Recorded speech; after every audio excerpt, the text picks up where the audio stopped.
Hey guys, Z here. Remember when Brave Felix was a scary unit? You know, it hasn't even been that long since people considered him one of the best and most annoying units in the entire game. It hasn't even been a year. What happened? Can you believe that Brave Felix is only like 7 or 8 months old at this point and most people don't really care about him anymore? And, you know, that's kind of crazy to think about. It's not like a lot of units tend to last that long these days given the pace of just everything going on, but it's kind of crazy thinking that not even like 4 months ago that people considered him one of the top dogs in the game and was one of the most annoying units of Book 8, which, you know, considering how far we've come, it's kind of surprising that nobody really thinks about him anymore, at least to the degree that they once did. And I don't know, that I just had that kind of thought in my head, like, isn't that kind of weird? Not weird in the sense that people got used to him, but more weird in the idea that this is just how it's going to be, or it's been this way for a while, to the point where you can look at a unit with all these things that, you know, did once dominate, but then you release like maybe a one new skill or one new unit, and suddenly this unit is no bueno. Although at least in his case, his counter wasn't really ham-fisted as opposed to a lot of other stuff that was added into the game, but it's still kind of weird to think about, especially when way back in the day you could get away with a unit that was just really good for even at least a year, which a year is still really good for any unit anyway, but it was so much more common as opposed to nowadays where it's like you have maybe specific units that last up to 3 months. Most of them don't really last as long. Maybe they'll go out in a week or something, and then occasionally you'll have some units that last the test of time, and right now that's not really a whole lot of units besides maybe like Atun Micaiah, but she's designed in a way that I think most people don't really care for either way. But it also makes me think about all the newer stuff that we're getting right now. Like Baby Camilla is considered one of the dumbest units we have in the game right now because she can teleport wherever she wants. It can't be stopped. She could hit like a truck. She can hit 3 times. She gets desperation. She does a lot of stuff, and she can hit and run, abuse a bunch of other units, and just be one of the most obnoxious units in the game. However, that might fall off next week, and I don't know how to feel about that. Not that it's going to, but the prospect of it just happening is incredibly insane in my mind, and it's not something that is also entirely impossible to happen either. Again, not that I think it's gonna happen, but I mean, these units just kind of come and go a lot of the time, don't they? I don't know if Camilla's going to fall into that trap specifically, but it's not impossible if they decide one day, okay, we're just gonna do that because, you know, here's random specific unit counter, go, go, go. Isn't that the best way to do it? But the fact that this is something that we kind of expect to happen, not to mention that it is something that we're just kind of used to, is kind of weird on its own. You know, way back in the day, and you know, God forbid I make myself feel even older than I am, a lot of stuff you could just build at a free-to-play level, and you still had to go out of your way to build the free-to-play thing to deal with the meta thing that was everywhere, but it was still something you could do, and that was probably good for a long while, even up until like book 5, book 6. A lot of it was feasible at a free-to-play level, which is kind of funny looking back on, because if we ask for anything free to play nowadays, they'll spit in our face and kick our dog because God forbid, you know, we get anything useful around here. And you know, it's kind of bad when it's probably more free to play to go for the premium stuff than build any sort of demote, because skill accessibility is super important these days. Not to mention a lot of them just aren't really that good. And we do get good ones on the occasion, but they do come in waves and then eventually they fall off. But I digress. Also, ignoring Fey Pass stuff because obviously that is not free to play, and unfortunately that applies to 2/3 of the banners. But hey, you know, sometimes we get good stuff on new heroes stuff, and maybe not that one, but usually we do. Sometimes, maybe, I don't know. I digress. Again, although if I had to guess as to why any of this is happening, and by guess I mean just observations, it's just that meta shifts and eventually things just get phased out for better stuff, and you know, that's just standard power creep, whatever. But it's to a degree that makes me think, wow, this unit with like a billion paragraphs of text isn't exactly good these days because they don't have the right paragraph of text. Complexity creep at its finest too, but it's still such a strange thing to think about, because even if you look at some of the current top dogs in the game, maybe somebody like Emblem Lynn, right?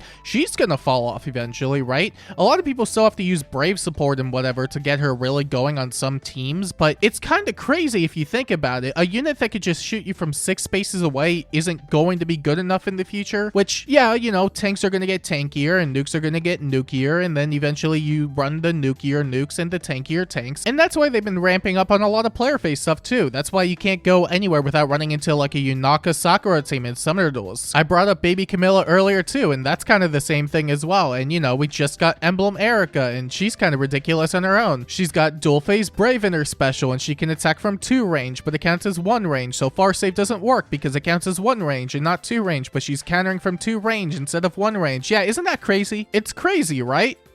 It's crazy right now. And eventually, it's not going to be crazy anymore. And who knows when that's going to happen, but you know, hopefully it's not going to be within a point where we just end up replacing her for something even scarier within like the next 3 to 6 months. The pacing is a bit ridiculous as is, but it's just a weird thought. And I know I keep saying that, but am I really wrong in thinking that? And I'm assuming most people kind of agree, and maybe some people don't. And you know, that's just kind of how opinions work. Unfortunately, they don't always agree with me, and I get that. But I guess at the very least, it's not like some of these units that end up falling off just become automatically bad. Like Brave Felix is not bad per se, depending on the mode you use him in. And he can be useful somewhat. He can somewhat. But man, it really only does take like 1 or 2 new additions to make such a dramatic shift in the game, which is kind of scary when you think about it. But it's probably also due to just trying to keep the game more interesting, but I don't actually know if that's going to make that work or it has been working in the way they want it to. In some cases, yeah, I think stuff like Emblem rings have made the game incredibly interesting, even with all the power creep that come out of it. For most of them, at least. But they're kind of more interesting, in my opinion, than a lot of the other types of power creep and skill creep that we get in the game, because they don't really take away from a lot of the game. They just add more on top of it, whereas you get somebody like, I don't know, Legendary Sakura, and she takes away something out of the game so she can work. And removing counterplay doesn't make the game more interesting. It just makes it more frustrating. Because not only are you playing by their rules, but they're also actively changing the rule set. So, just don't play their game. It's mostly just reductive at the end of the day, where something like Marth's Slaying Effect or Sigurd's Canto and extra movement or Lynn's every second turn button thingy or whatever, those are additive. That just makes units be able to do a lot more stuff in the game, which is a lot more fun. And it doesn't really take away from a lot of stuff either. And honestly, that's more of the type of stuff I want to see in the game, but I also don't know if they're really capable of it beyond that, or just introducing a newer type of gimmick that's basically just emblems, but newer. And I mean, that's just kind of the par for the course anyway with this game, ain't it? And it may just seem like it's a newer book thing, but every book has had their own scary unit. You could go back as far as book 1, and Reinhardt was the guy. He's still the guy if you cope enough, but you know, he had the funny brave player tome, blah blah blah. I said that wrong. Player face tome thingy. Yeah, that was cool. And then you also had your Surters in book 2, and that was not cool. But then you get to like book 3, and I mean, I don't remember. People also liked Ophelia, but she was also the end of book 2, which I mean, at that point it's book 2, not book 3. But I digress. There was just a lot of stuff, and I only listed like 3 units. But I'm telling you, you go back to like any book, you'll probably find something from that point in time where everybody was like, this is the worst thing to ever happen to the game, and there's no way it could get worse from here. And yeah, hindsight 2020, ain't it? You remember Fallen Edelgard? That's like the prime example everybody goes to. She had Gale Force and Distant Counter, which is crazy because that's only like 2 sentences in a meta where you need to have 7 paragraphs. I'm just going off on tangents at this point, although I feel like this entire video was an entire tangent to begin with. I don't know. Maybe it's just a difference in pacing, since the largest jump in quality between the best unit and worst unit was noticeable, but not to a significant degree, although that degree tends to fluctuate depending on wherever you go in the book. But it wasn't nearly as dramatic back in the day, although our standards definitely change over time regardless. Nowadays, it's like...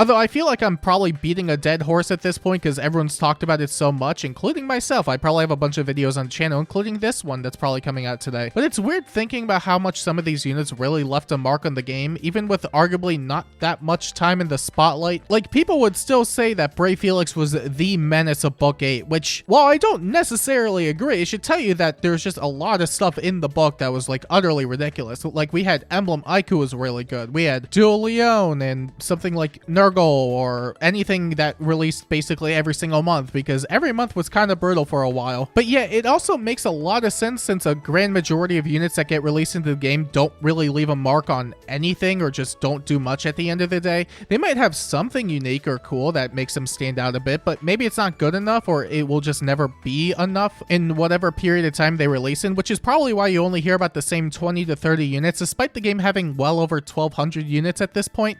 Kind of impressive for the most part. But yeah, at the end of the day, I don't know. I don't even know what the point of this haul was. I mean, what's the point of a lot of this stuff I do on this channel? But, you know, it's just kind of interesting to think about. You know, I almost said weird, but I say it so many times in this video. Ha ha ha, drink every time. I'm not responsible for your death. Anyway, yeah, Faye is a weird game.